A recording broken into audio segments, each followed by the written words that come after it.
श्री जगन्नाथ महाप्रभु, उनके चरणों के एक आश्रित भक्त, उनकी भी मां ऐसी थी।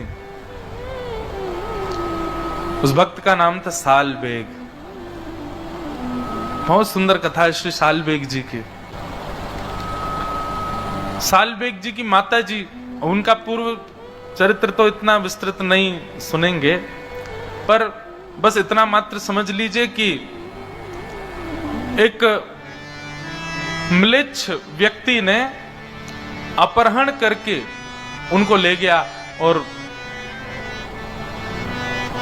हठपूर्वक उनके साथ ब्याह कर लिया, और ब्याह के पश्चात उनको गर्भ धारण हुआ। बहुत ध्यान से सुनना।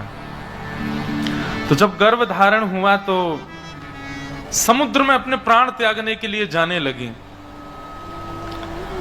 तभी मन में एक भाव उत्पन्न हुआ, मन में एक विचार उत्पन्न हुआ कि इसने क्या बिगाड़ा किसी का, इसका क्या दोष, मैंने अपने जन्मों के, पूर्व जन्मों के पाप के कारण ये सब मैंने सहा, पर इस जीव की क्या गलती है, इसको मैं क्यों मार रही हूं। बस वह भाव चित्त में आया और अपने प्राणों का त्याग करने जा रही थी, रोक लिया स्वयं को। कुछ समय के पश्चात उस बालक ने जन्म लिया। उसके पिता का नाम था कालबेग और उस बालक का नाम रखा गया सालबेग। सालबेग बचपन से ही अपनी मां के पास, मां के प्रति ज्यादा आकर्षण था, मां के साथ रहते थे और मां उनको श्री जगन्नाथ जी की सुंदर सुंदर कथा सुनाती थी।